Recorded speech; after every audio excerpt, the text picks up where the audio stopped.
रीवा के कृष्णा राज कपूर ऑडिटोरियम में आज दाहिया दहायत समाज का भव्य प्रांतीय महासम्मेलन धूमधाम से आयोजित किया गया। इस ऐतिहासिक आयोजन में मध्य प्रदेश शासन के उप मुख्यमंत्री राजेंद्र शुक्ल मुख्य अतिथि के रूप में शामिल हुए और अपनी गरिमामयी उपस्थिति से कार्यक्रम की शोभा बढ़ाई।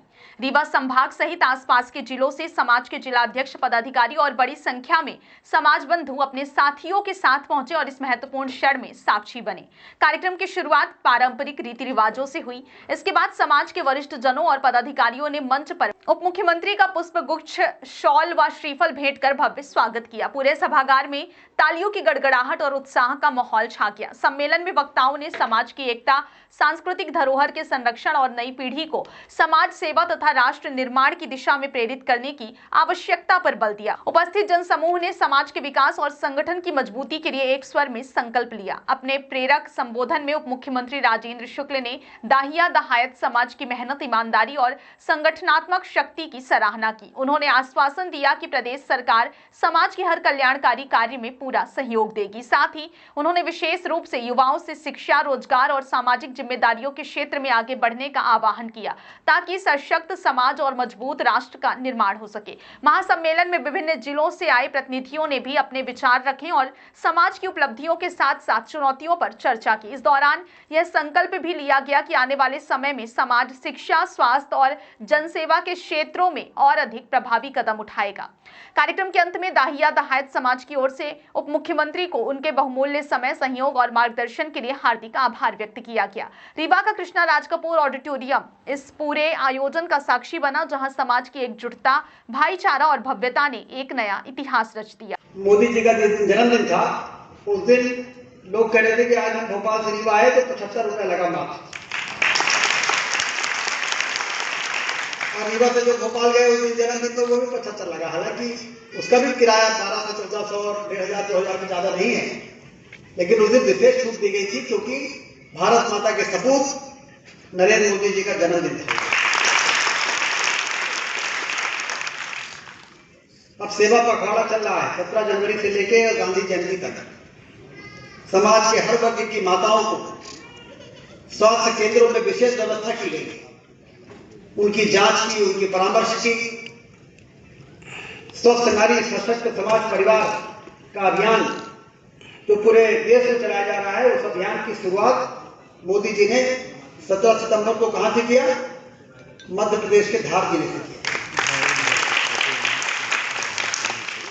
और उन्होंने माताओं बहनों से निवेदन किया कि एक हमारा जन्मदिन है, हम आपसे एक गिफ्ट मांग रहे हैं। तो लोगों ने सोचा पता नहीं प्रधानमंत्री क्या मांगने वाले हैं, कि मिलेगा? तो सबने कहा हाँ मिलेगा। तो उन्होंने कहा कि जितनी माताएं बहनें हैं और जितने पुरुष हैं वो अपनी घर की माताओं बहनों को इन 15 दिनों में स्वास्थ्य केंद्रों में ले जाकर उनकी जांच जरूर करा दें। यदि कोई गर्भवती है उसका, जैसा बताया गया कि 2017 में एक कार्यक्रम हुआ था वहां पर युवराज गार्डन में, उसके पहले मानव भवन में।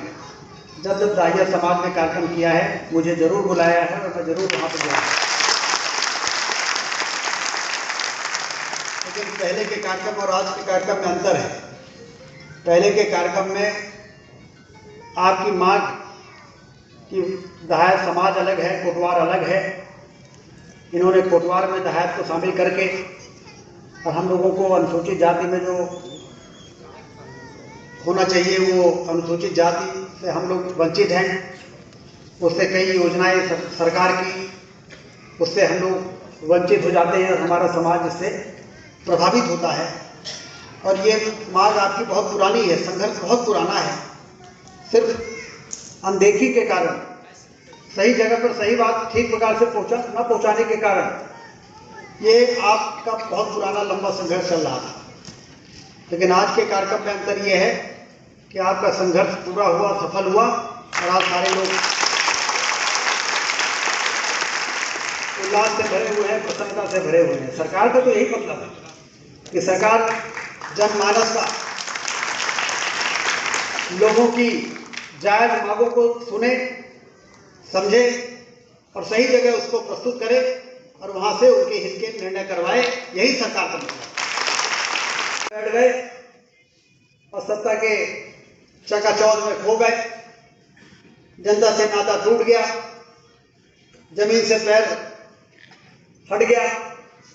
ऐसे हम लोगों ने सरकारें देखी नहीं, और इसीलिए हमारा मध्य प्रदेश बीमारू राज्य बना, और हमारा विंध्य क्षेत्र तो बीमारू राज्य वाले मध्य प्रदेश में भी सबसे ज्यादा बीमारू कहलाता है। लेकिन आज कोई हिम्मत नहीं कर सकता, न मध्य प्रदेश को बीमारू राज्य कहने की हिम्मत कर सकता, न हमारे विंध्य क्षेत्र को यह कह सकता कि आने वाले दिनों में विंध्य क्षेत्र भोपाल, इंदौर, ग्वालियर, जबलपुर को पीछे करेगा। ये सरकार की जिम्मेदारी है, ड्यूटी है।